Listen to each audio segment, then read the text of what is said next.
Greipel is going to have to dig deep for this one. Brown is there. McEwen was there, but no doubt who was first. They are the fast men of world cycling who have no fear. Andre Greipel stands tall on the winner's podium.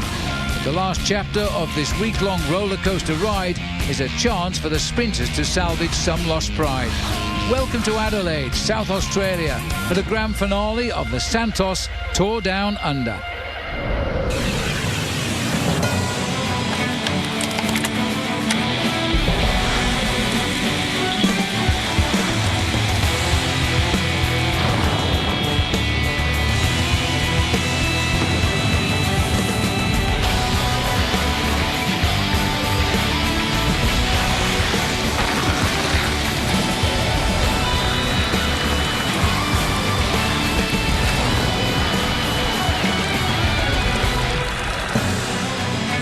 Hello everyone and welcome to the Epic Cycle presented by Michelob Ultra.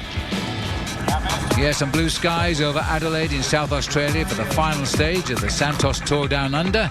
It is high summer here in Australia and this is the final stage over 90 kilometres around at the Adelaide Cricket Oval. I'm Phil Liggett, alongside me is Paul Showing, but let's remind ourselves first of all, Paul, about yesterday. Luis Leon Sanchez getting a great victory after a brilliant stage around Wollonga Hill. Very aggressive racing, as I suppose the whole of this week's race has been, Phil. And that victory by Luis Leon Sanchez, despite also a big attack by Cadel Evans on the old Wollonga Hill, moved all of these big names in the race up towards the overall leader, Andre Greipel. But a big fight back by Greipel towards the end did keep him in the leader's ochre jersey. It was a tough one. By the time he got down to the finish, he was almost collapsing. But he did survive by a scant 11 seconds to keep his lead in this race. And he's been the only leader since the beginning last Tuesday. Sanchez and Roberts at 17 seconds, McEwen at 20, Cadel Evans moving up into 5th place at 21, and Greg Henderson of New Zealand in 6th place, 24 seconds down. Lance Armstrong still very much a part of this race, but Greipel is the man to watch. Yeah, you never know what happened, and in the race there can crash, can happen and things like that. But I don't hope so that I can stay on the bike today, and yeah, maybe we can do a good sprint again. Well, Team Sky haven't won a stage yet, and Greg Henderson will suit on this circuit. Indeed, it's a familiar end-of-term race stage for this event over the last 12 years, based on King William Road. We wander around the oval here. It's 20 laps, one climb on the course, Montefiore Hill. And I tell you what, Phil, 129 riders on the starting line this afternoon, waiting for the final whistle to blow, and then they will come out of the starting gates very rapidly. I won't be surprised to see a very fast and rapid race here. Minister of Tourism Jane Lomax-Smith, who is a big supporter of this race, fires the gun for the final stage. We're underway. We'll give you a big lap of the circuit and learn it with the riders, and then we'll see who starts to launch the attacks. This has a world-class sprinters field, as we spoke to the riders only yesterday, like Cadel Evans and Lance Armstrong. The finishes here have been like stages of the Tour de France, with the best sprinters in the world competing. Immediately coming to the front to HTC Columbia. These guys know that they've got to try and keep the race together if possible. And are we surprised the first attack of the day, Phil, is coming from UniSA?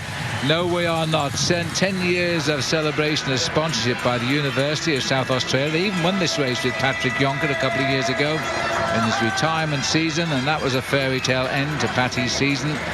But they put in an immediate attack, and this is the trend.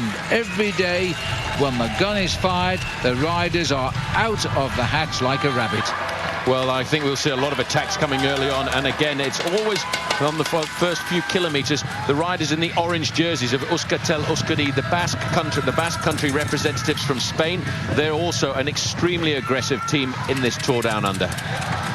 Well, as we see on the start of every stage, riders trying to get a breakaway going to see what they can do. There is a hill on this circuit. It's called Montefiore. I couldn't think of the moment. Montefiore Hill. We have 2 climbs of it for the Skoda King of the Mountains. It's come on laps 10 and 15 of the 20 laps. But they have to climb it, of course, every lap, and it can wear and tear on the legs. That was a teammate of Cadel Evans's go around the corner there for the BMC team. Well, as these riders, Phil, tried to set themselves up and to launch the first break, so what a race that was yesterday. Cadel Evans really took it to everybody, and I have to say, even as a commentator, I was sitting on the edge of my seat because the race could have changed quite dramatically in the last 20 kilometres. It was a world-class chase back by the HTC Columbia team from the United States to try and get Greipel back in the mix. He was exhausted, as I said, at the finishing line, but the day was saved. At one stage, he'd lost his overall lead and was out of it by about 10 or 12 seconds, but he got most of it back, and he now leads by 11 seconds over yesterday's winner, Sanchez.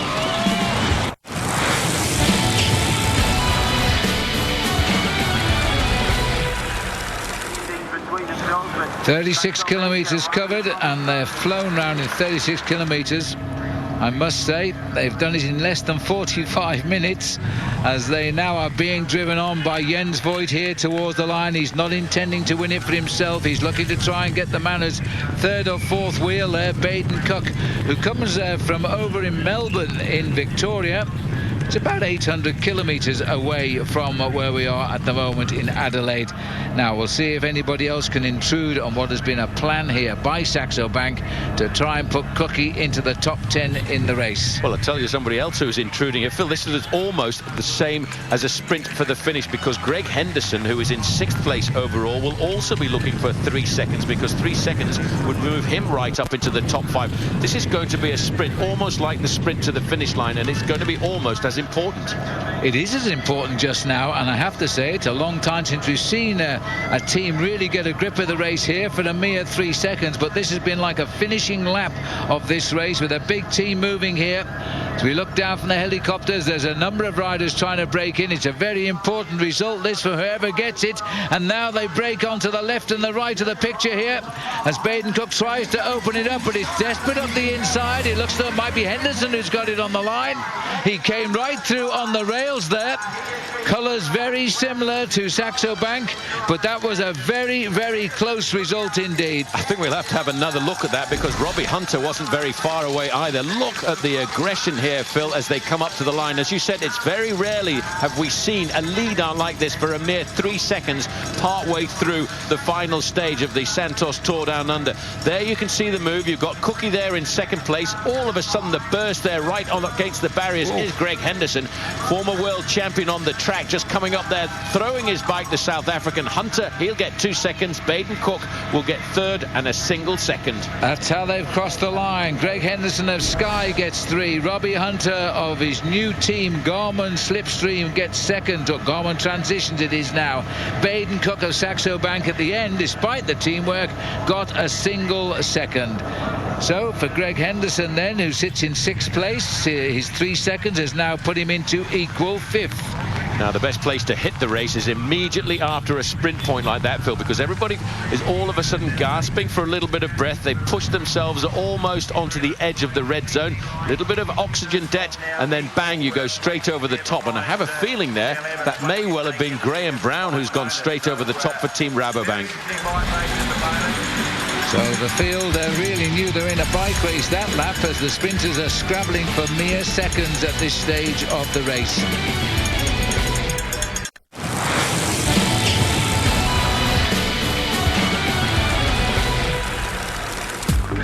Fans be on the lookout, as Michelob Ultra has partnered with Versus for the Roll with Bob contest, where one lucky fan will ride a mountain stage with Bob Roll at this year's Tour de France.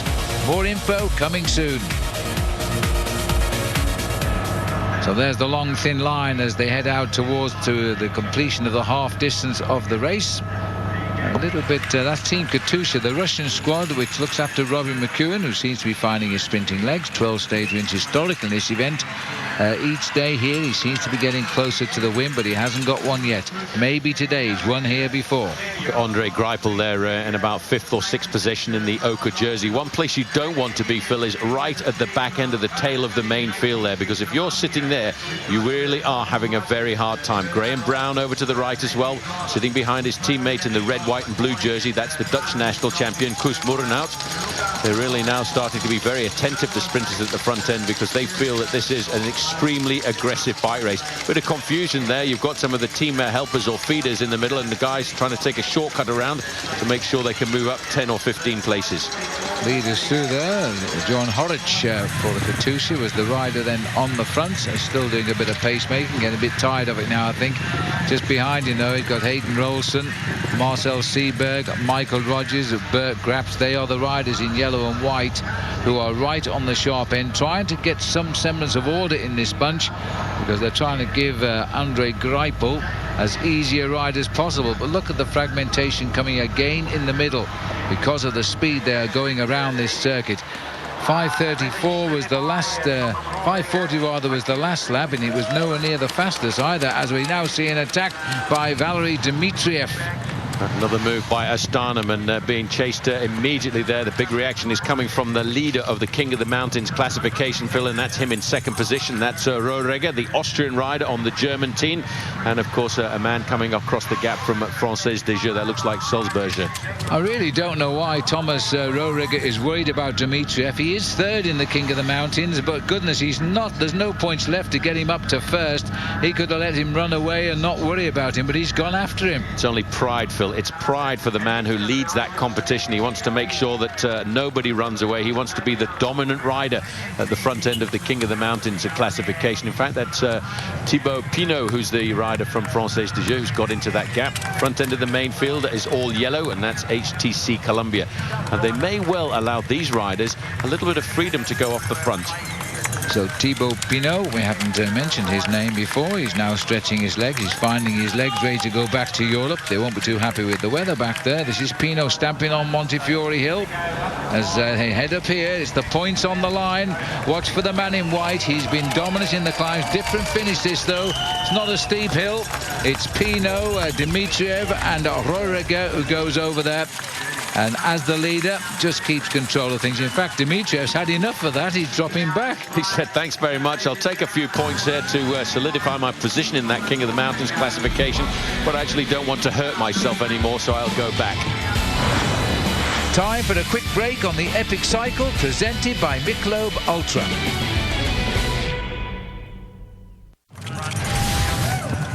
Kerel, who's trying to go it alone, senses the catch might be on and hopes they might forget one man, so he's going by himself. He's jumped out of the group there. The acceleration coming on the descent. Look at Jens Voigt. The face on big Jens Voigt here is putting the pressure on. At the back of that line of Saxo Bank riders is Baden Cook. Climbing behind them is the rider from Garmin Transitions, and they're all trying to look after their man, Robbie Hunter. Yes, and Hunter must be feeling good, and he's told the team so. Otherwise, there wouldn't be second team in the line here.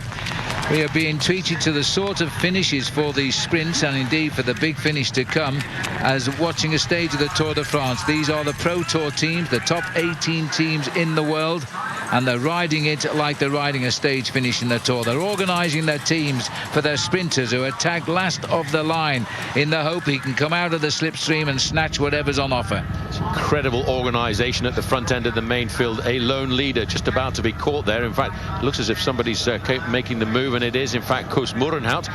Very canny rider. He got to the point where he saw that the Frenchman was moving away, and look at that, he's going straight by him. Well, they're over the top of the hill. There's no King of the Mountains points. This is an attack to try and get the points at the finishing line. And Kerel, whether he was expecting or not, had nothing when Koos went by there. Champion of Holland. Doesn't win a lot of races, Koos Moerenhout, but he's certainly had a good selection over the years.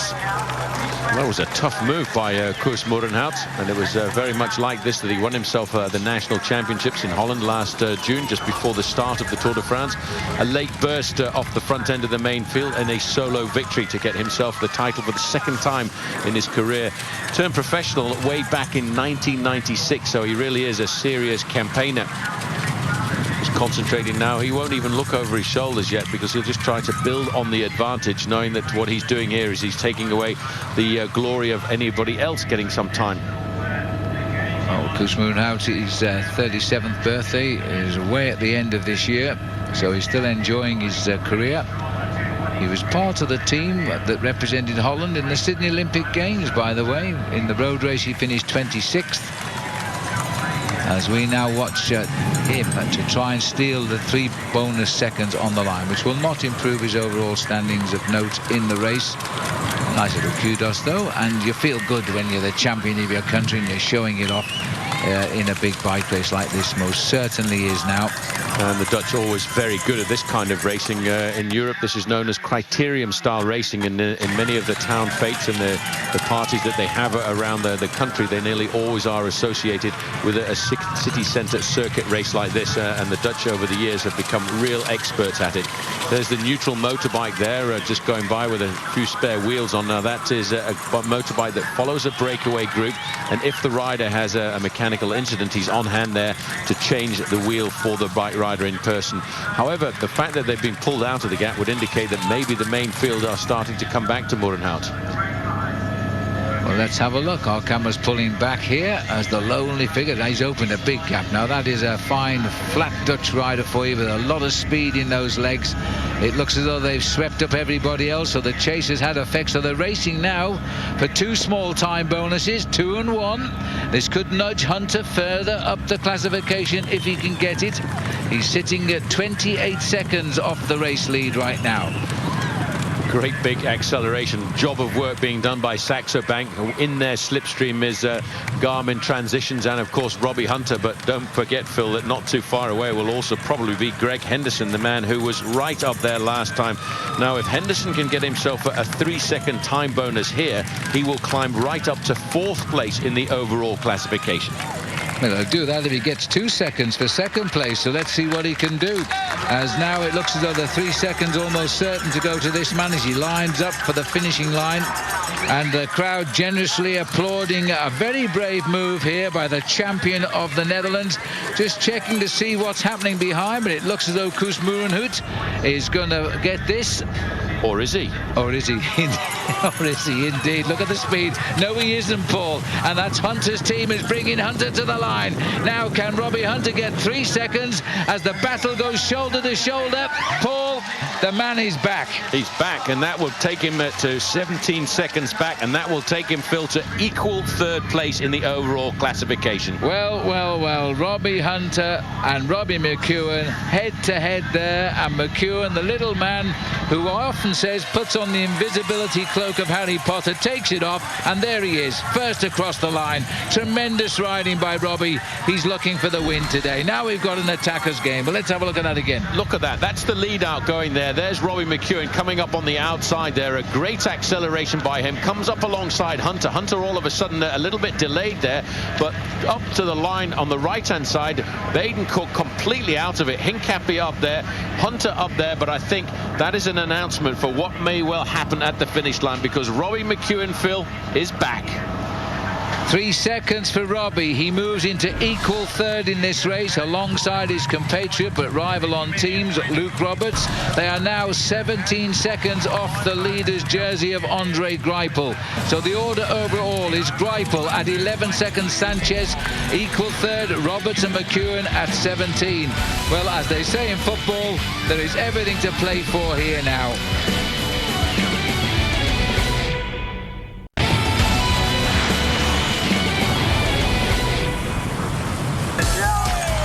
Want to have an inside look at the world of cycling?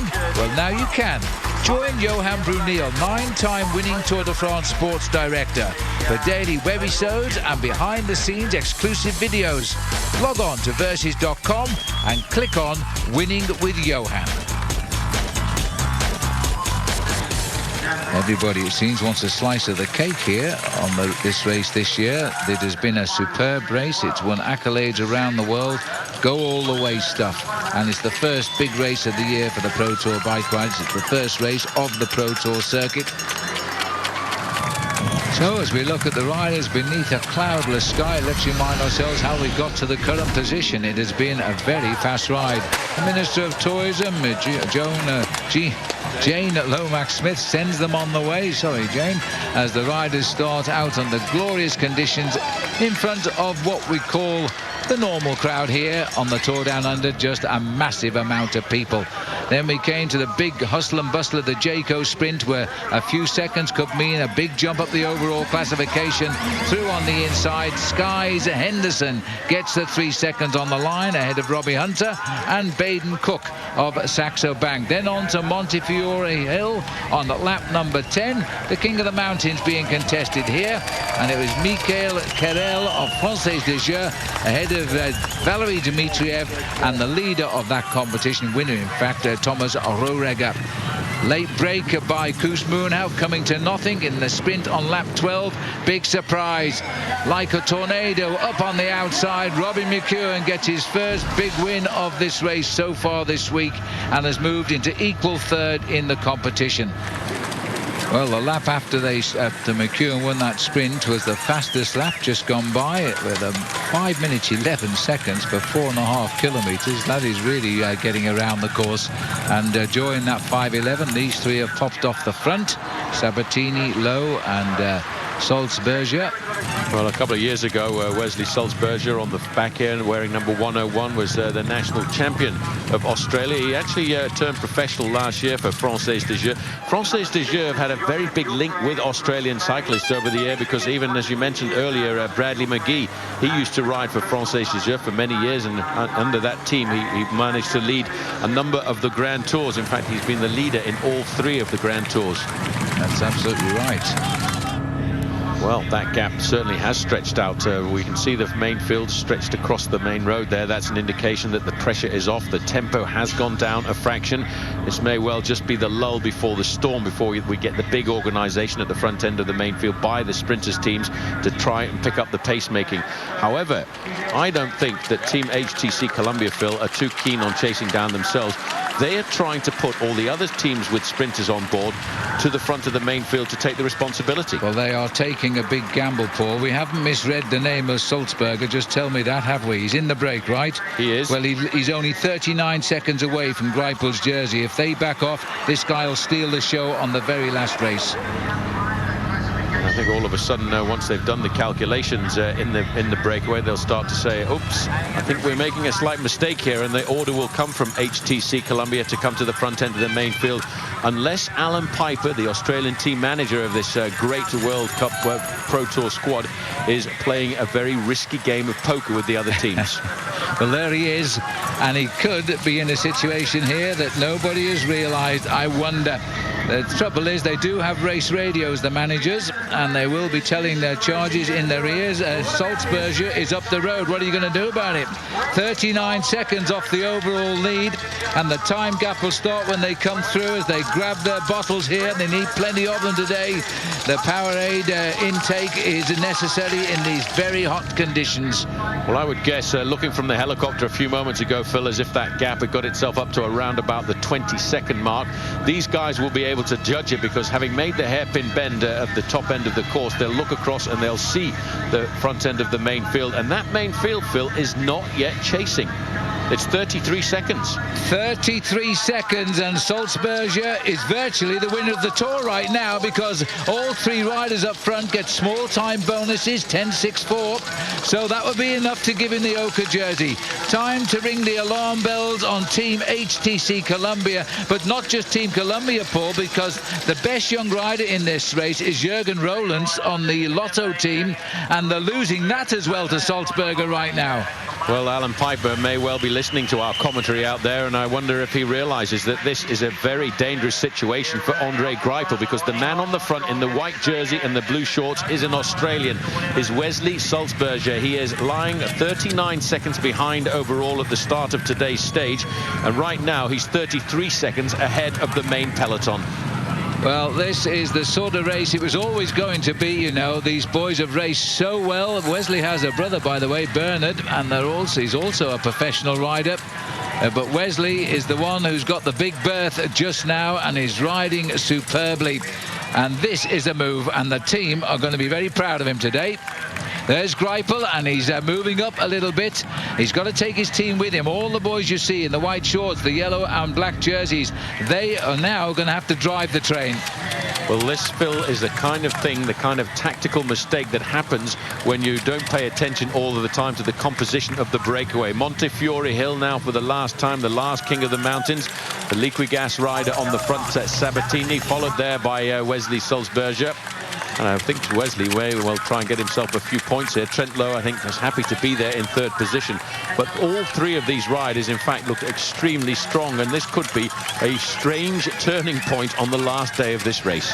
Well, Sulzberger isn't interested in the King of the Mountains points. Neither is any of them, but they may as well take the prize. And that's what's happened. They want to get on now. This is a breakaway racing for the last leader's jersey of the Tour, which will carry the word of winner. And right now, the leader of the Santos Tour Down Under on the road is number 101, an Australian from Tasmania riding in the colours of a French team.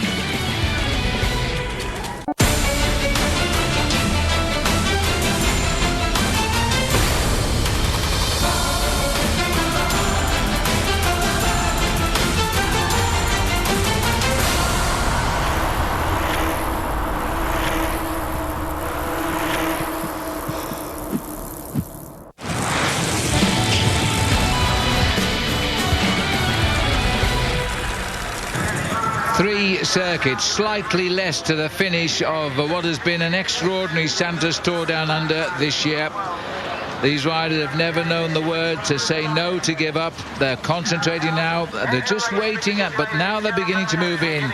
There's a little bit more of the crew on deck now because Kees de Paarne put a man up at the front, as Paul has said, to try and get Rojas the stage win. He's their big sprinter, and he's sprinting pretty well. Astana also trying to bring Alan Davis to get the first Australian win of the week in anything, but quite frankly, as they've got no lead in any of the classifications either. Orange jerseys of Rabobank and Graham Brown moving to the front. So this is the moment now, Phil, where the race tactics are starting to change. They're evolving. They're turning over towards the advantage of the sprinters. Yes, we have got a breakaway of three riders. Sulzberger there in the second position, trying to grab and wrestle the lead off the shoulders of Gringo Greipel on the final day of the race. But Greipel seems to have a lot of friends in the main field, not because they're trying to help him, because they're all trying to win the final stage here. And that's why there's so many different teams coming to the front.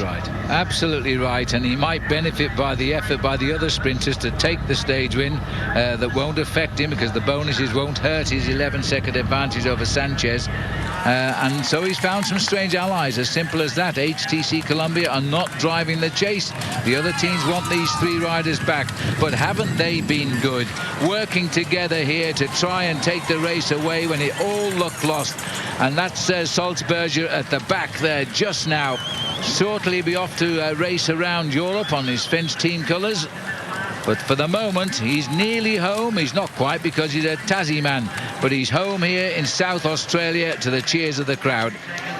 Still, everybody very happy to participate in the pacemaking. And again, Sabatini coming to the front. Big, strong bike rider Sabatini leading around that sweeping bend.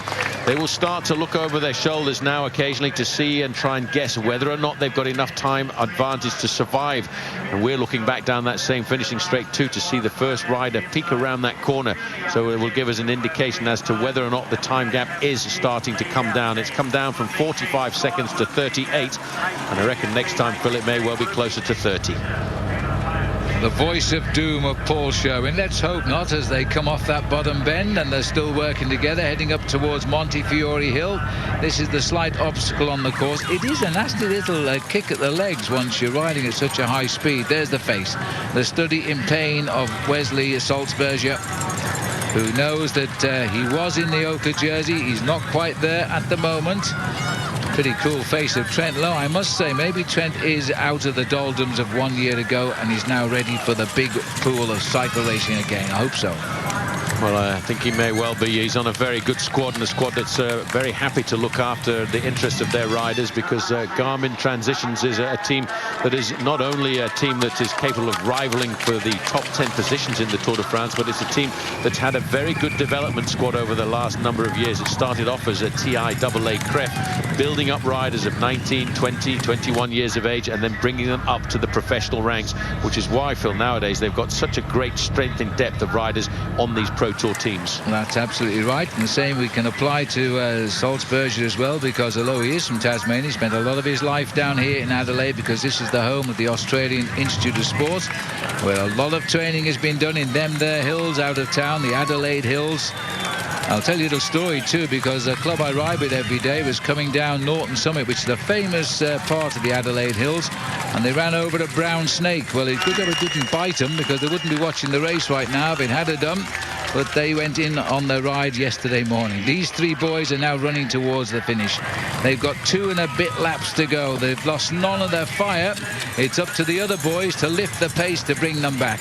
Yes, certainly these riders have not slowed down at all. They've been maintaining a consistent average speed of about 46 kilometers an hour. But there you can see the gap, Phil, is sadly, I have to say, coming down. As I know we all wanted to get behind Wesley Sulzberger here this afternoon to try and create a surprise on the final day of racing.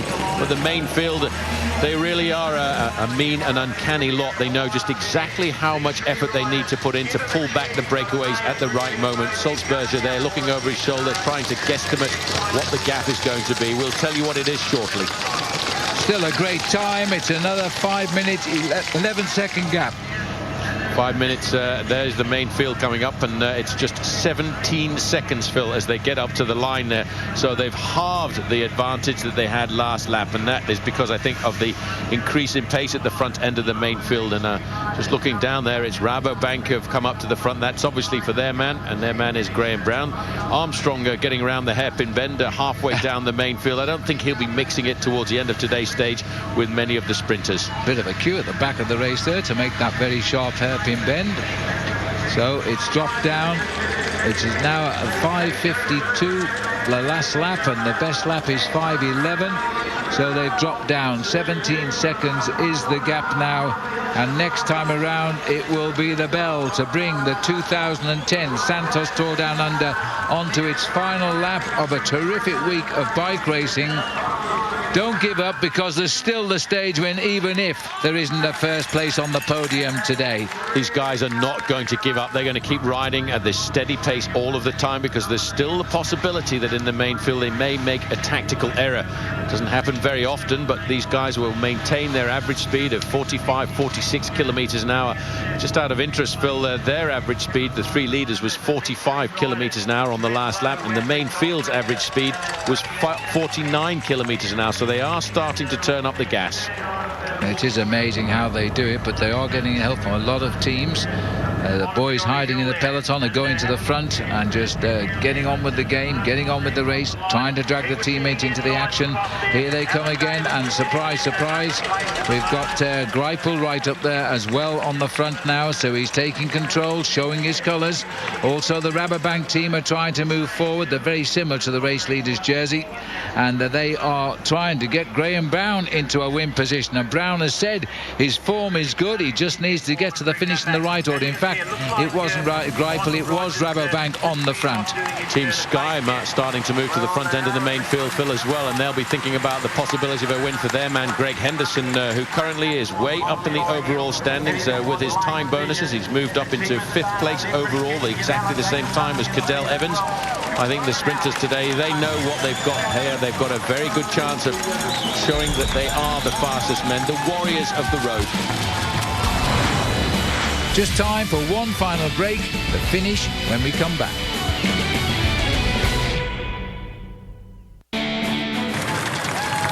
Oh, it's hurting now. He's not going to give up without a big fight here. It's been a magnificent show to steal the show today by Wesley Sulzberger.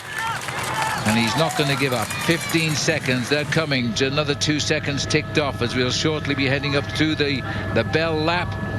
And then it is going to be everyone for himself here, and Greipel is going to have his hands full controlling all of the sprinters who are frankly sick and tired of being beaten by him in the sprint. It's happened a number of times this week for sure. 4 out of a possible 6. Not only, Phil, are they sick and tired, but they are hungry, because sprinters want to win. They want to take the risks. They want to be the first across the line. Funny enough, talking to Graham Brown before the start of this race, and he was explaining to us what a sprinter's life is all about. He says when you get to 200 meters to go, you just check out the brain. I bet I hadn't preempt that. I better say 3 out of a possible 6 at the moment, because he hasn't won this one yet. He's still got to bring these 3 riders back, but they're packing. Quite clearly, Astana believe in Alan Davis now, because they've done a lot of work to ruin the fairy tale story for Salzburger, and they've still got one man setting the pace on the front of the race just now. You know, this is a very difficult sprint to judge, Phil, because it's a long finishing straight. You look up at the finishing straight in the distance, it's slightly uphill. Mind you, if you're going at 55, 60 kilometers an hour, it is very uphill. And if you start the sprint too early, you tend to fade before the finish line. And that's why there could be an advantage to guys, of course, like Robbie McEwen, who are seriously good tacticians. There's the finish line. We're looking for a shot of the bell now, because they must be ready to give it a ring. There it is. 1 lap to go. They are still up front as they go through there with a lap time of 5 minutes and 36 seconds.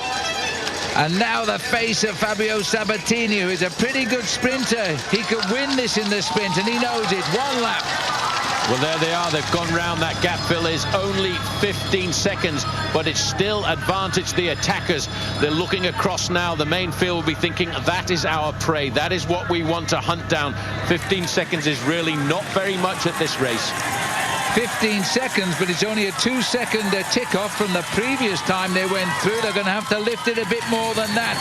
And have they allowed for the courage of these 3 riders? They broke away on somewhere midway through lap 13. Unlucky for some, as they now head towards the finish on lap number 20.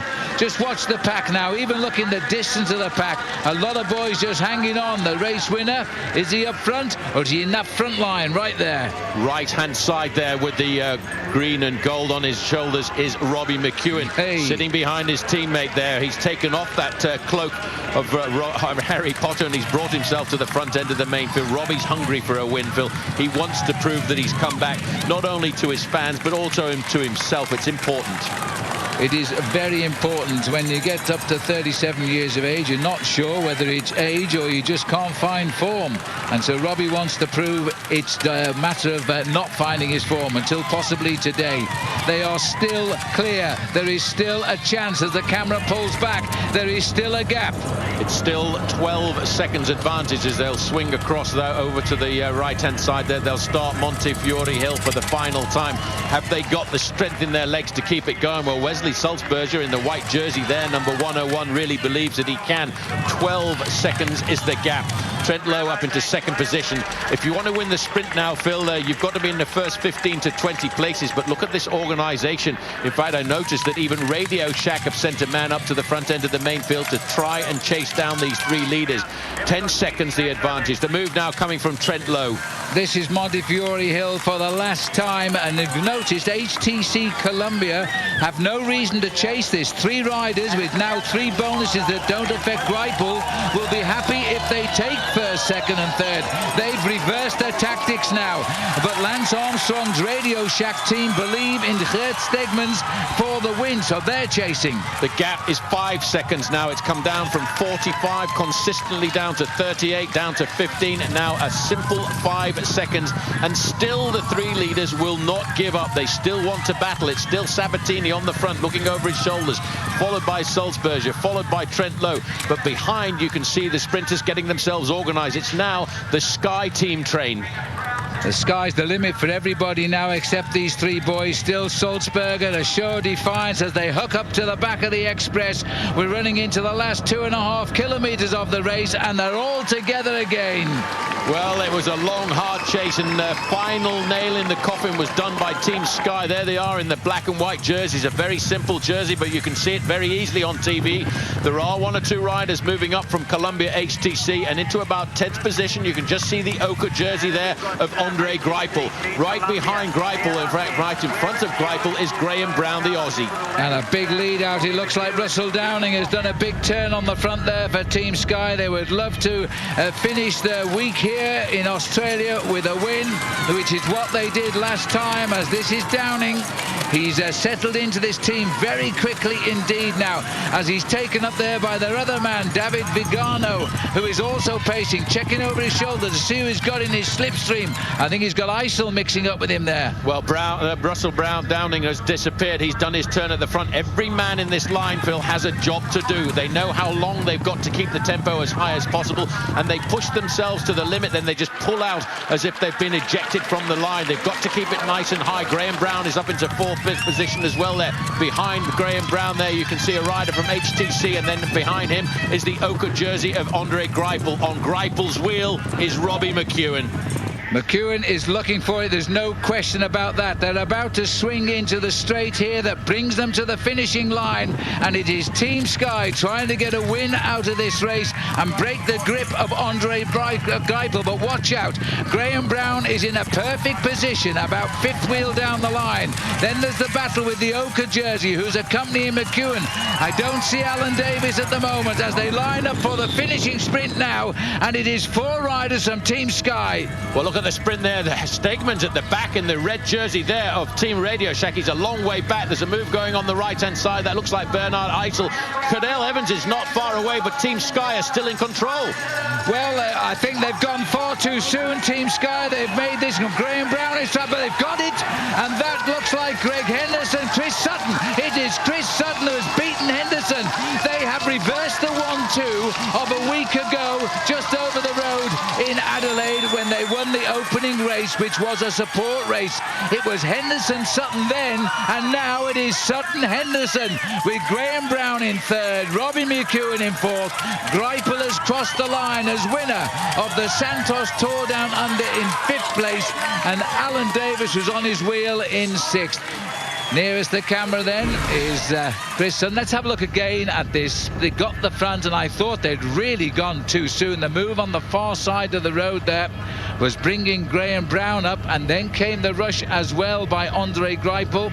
He's far side, couldn't quite get through the traffic this time around. Keep watching the head of the race here.